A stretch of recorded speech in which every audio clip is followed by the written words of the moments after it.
So we're here today at the Mirage. This is Connor, the owner, and I'm Tanya from Corruption Events. Ash is still coughing and spluttering, so he's not going to jump in on this interview. Nobody wants to see that. So yeah, we're just going to run through a few questions and get to know him a little bit better. So first question that we've got is, what made you want to open a swingers club, especially as you are not on the scene yourself? So the property has actually been in my family for about 30 years. I finally got it back into my name last year, and I was like, what do I do with it?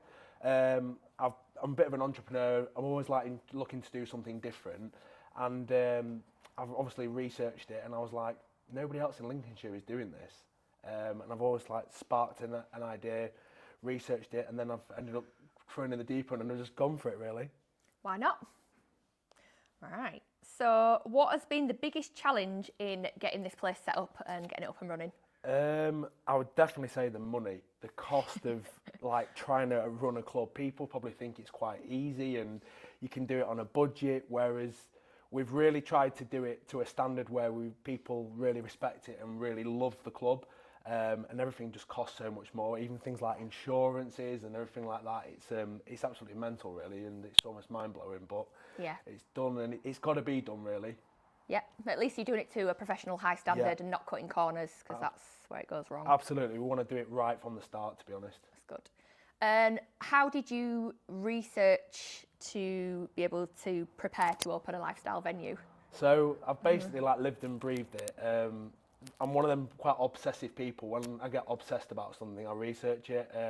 I've been to plenty of clubs now. I've got involved. I've even jumped in the hot tub and spoke to plenty of the owners and stuff like that on the nights. And I've just got involved and just obviously understand the vibe and what it's about. And I think when you're trying to start any business, you've got to almost be part of it, really. Yeah, jump in feet first. Yeah, absolutely. And just have a go. Oh, that's a good way. What kind of atmosphere are you aiming to create for your members here? A sophisticated club vibe, really. I believe in the venue, and I believe it is a classy club, and we can bring something different, especially in the north. And then most definitely a safe environment for our guests, because it used to be like a wedding venue, so I feel like it still has that classiness touch to it, really. Yeah, it is a really nice venue. You've got huge potential because there's no other clubs local to here, is there? You're kind of plugging the gap in Lincoln. Yeah, I think our nearest probably one, we've got Hull, and then there's another one at Boston, but we're still massive end of the spectrum, really, and nobody else in Lincolnshire is really doing it at the moment, so... Should do well. Yeah. What do you think will set your club apart from the other clubs that are in the UK? The classiness, really. Because obviously it used to be a wedding venue. I feel like we're a bit more high end. Yeah, we're a bit more upscale. We're not a dirty old man's club. It's not just you can turn up on the door and you think you almost treat it like a brothel. You've got to be a member to come. Yeah, you have to be a member. You can't just turn up on the door. And obviously you have to abide by our house rules and etiquette, really. Brilliant. What expectations do you have for the club in the first few months of it being up and running? I think it'll be a really nice transitioning period. Obviously, there's a lot of hype about the club at the moment because obviously it's brand new, nobody's seen it, nobody's played at it, nobody's really had the Mirage experience.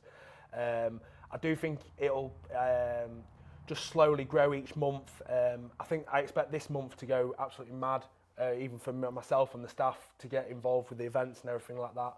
And I just think hopefully come summer it'll be a real vibe about the club, really. Good. Yeah, there's a lot of buzz about it being a new club at the minute.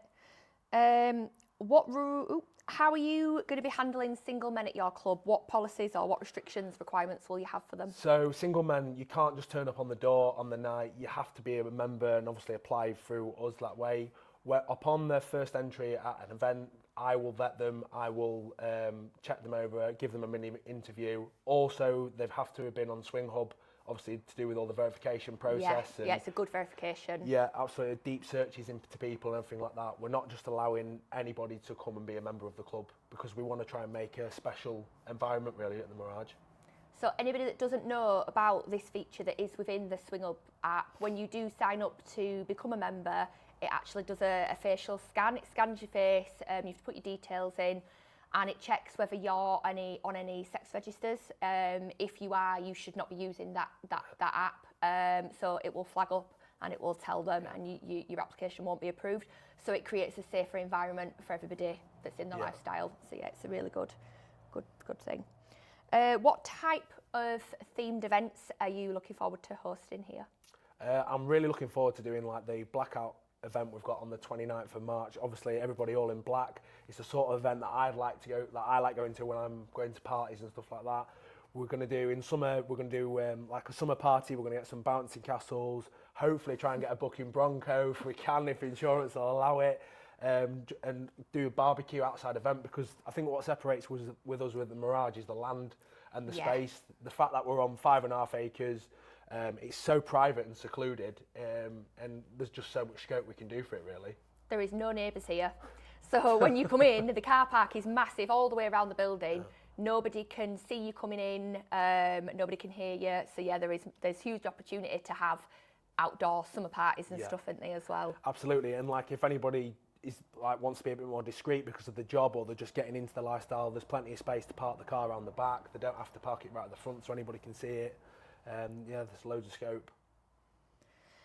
What is your approach to making first-timers and newbies feel welcome and comfortable? We're going to do one social a month, and it is just a social event, because obviously I've been to quite a few socials now, and I think that's an amazing way to actually just meet people, especially in your late 20s and your 30s, when you probably start going out with your mates as much. How else do you meet other like-minded people? It's a bit of a hard one unless you meet them at the gym. And it builds up the respect, and you obviously you might meet someone that you like, and then obviously if you come again to an event, you might end up playing. So you've got dating apps, haven't you, for older people to meet you, or you've got lifestyle events. Or yes, I think it's a good one. Organically, meeting someone's always better than it is on an app or Tinder or something like that. Unless the app is swing up. Unless it's swing up, unless you've got a lifestyle app. How do you plan to promote the club, given the challenges of advertising adult venues online? I do think a lot of it will be from word of mouth. I think stuff like clubs like ours, I think a lot of it is spreads like wildfire, word of mouth. Hopefully everybody comes, really enjoys the events, buys into myself and the team, likes the vibe. Also, as much clean Instagram posts as I can do. We are on X as well. I would like in time to start doing some mini interviews with people that want to be out there and they don't mind showing their face. Just ask them how they got into it, in that sort of respect. Also, the content creation days, what we're offering, what you came to on Saturday, which I think is a good way to promote the club and just reach a different ends of people, really. Have you got any collaborations planned with any clubs or event organisers or any other lifestyle brands? So we've got you guys coming on the 22nd of March. We're really excited for a Corruption event. We've heard so many things about. We're collabing with Chic, get it right, yeah. So we've got Corruption/Chic event on the 22nd. Yeah, we've got the Sex Pistols. They're coming. I think it's the start of May. I can't remember the top of my head. And then obviously we've got Beauty and the Beast, which is another one. They are on the 5th of April. So that's another really good one I'm looking forward to. And we're hopefully, when people come to the Mirage and see the vibe, what we're bringing, that hopefully it'll spread like wildfire and they'll want to host their event here, really. Brilliant. And is it just event hosts that can come here, or is it open to No, you can, to book? if you want to if you want to hire your own, for your own private party, you can bring your own friends here. Also, we are still on Airbnb, so we offer the hot tub rooms to date nights, content creation. We also do content creation days, obviously like what we did on the Saturday. The Mirage is a multi-use building, really, and it's open to anyone, really. Brilliant. Where do you see this club in a year? I think the club in a year will be a completely different scale, different place to where it is now. Obviously, we're all learning, we're all new to this. I'd like to think by this time next year we'll have a solid stream of events, what we have all the time, which our members will have bought into, really enjoy. Also, hopefully we'll have plenty of event organisers that want to work with us, help grow. Because obviously, like the first time I met you, I think the one thing that stands out when I'm speaking to Ash, he says, if we all work together, we'll grow together and grow better. Yeah, and that's just sort of stood with me, really. Collaborating and working together is the way forward. It is where growth comes from, I believe. What about in 5 years? 5 years. Hopefully we're the biggest in the UK, to be fair. That's the biggest. Well, it is really big. It is a big that's venue. the dream. I'd love to, want to put a load of pods in the woods, because obviously the guests can all come to the events and then all stay. Can all stay on site. And really get some massive festivals going, because I think that's the way forward. Brilliant. I think festivals will work really, really well. Yeah. Have you had any unusual or unexpected issues getting the club ready? Did anything pop up whilst you were doing stuff? Or did it go super smooth? It's gone pretty well, to be fair. We've not had anything that I thought that came that I didn't think I would face. I think the biggest thing, like I said to you before, was the money. It's just cost us so much more than what I expected. It's a money pit. Yeah, this has got a big mouth, this place. So, were there any misconceptions about swinging or the lifestyle you weren't sure about since starting that have popped up? So when I first, before I even looked into swinging, I just thought it was like a big orgy. I thought you literally just turned up and it was just a free-for-all. And everyone just joins in. Yeah, yeah, no social, nothing, anything about it. And it's actually nothing like that. It's a massive social. It's very rare that, you ever come across something where everyone just joins in. That's, consent is key. Yeah, and the policies as well. There's a lot of politics to it as well. Yeah, there is. There's a lot of, like, ethicate, unwritten rules. Yeah, absolutely, yeah. Actual written rules. There's a lot more to it than people think. You don't just turn up and jump in. No. You do. There is such a big social scene to it, as well as obviously the fun side. What are you most excited about to experience as a first-time club owner? The events. I'm a real people's person. I love meeting different people and just from different walks and avenue, and just getting the club out there. I really believe in what we're doing, and I actually love it. I can't wait to go to work in the morning. I think it's the only job. I've run probably 6 businesses in my working life, and this is the one where I'm like, wow, excited. I just can't wait to come to work. It's just something different every day, dealing with content creators, dealing with yourselves, event organisers, planning the events. It's just, it's great. I love it. I think as long as you've got that spark and that passion for what you do, you'll succeed. Yeah, absolutely. If you wake up and you're like, oh, I don't want to go to work today, you're not going to succeed. No, you're not going to, because you're not going to put your all into it. Not when you're self-employed, and you know that as well as anyone. No, definitely not. No. I still wake up doing my other job that I've done since I was 16, and I still look forward to doing it. Yeah. The day that I don't, I won't do it. We were messaging each other at like 12 o'clock last night, texting each other. Still working. Still here, long day, yeah. Different breed though. Yeah, you've got to put your all in. So, if you could describe this club in 3 words, how would you describe it? Vibey, classy, and different. Yeah. That's what I would say about them. I would definitely put the classy one on. Definitely, yeah. Well, all of them I would, but it's, when you see the playrooms, when you do come, or when you see the club tour that we'll plug, they're just, really classy, bougie, nice, all like gold and black and all new. It's just, those words definitely for me. So we're going to flip roles, and Connor's going to ask me a few questions and put me on the spot a little bit. So I want to know more from my members, Tanya. What is your corruption events about? What made you start? So we first started corruption events. Well, we started doing events a couple of years ago.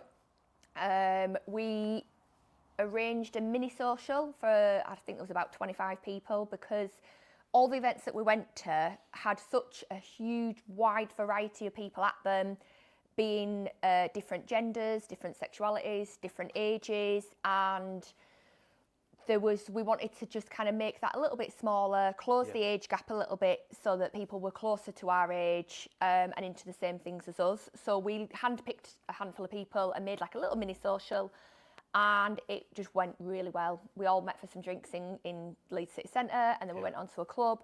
And then the next day everyone were like, oh, last night was amazing, when's the next one? We were like, oh, didn't plan on doing a next one, okay. So we planned another, and we doubled the amount of people. Wow. And then we did another, doubled the amount of people, and within a year, we'd got up to, started in the March, at the following April, I think we had 250 people at our social event. It just grew really rapidly. So we ended up having to build a website, use a verification process. We had to use a payment company to process for tickets and bits, and it was just natural, organic, happened. We never planned on being event hosts. It wasn't something we ever thought we'd do. But we live and breathe it now. So that's how corruption events came to life. I think the biggest thing what separates you and Ash, and I find when I spoke to different organisers and all that, you're such vibey people and you've got a real positive spark about you. And I think people probably buy into you as a brand, really. Yeah, we are. I'm very confident. Ash is getting more and more confident. But we're very, very people-y people. We like to talk. We try and make it our mission to talk to everybody that does attend our events. So we work our way around the room, chatting like this, all night long, trying to actually get to know everybody that is there. We're not behind-the-scenes hosts. We are up front, greeting you as you come in, saying hello. Yeah, we're in the forefront.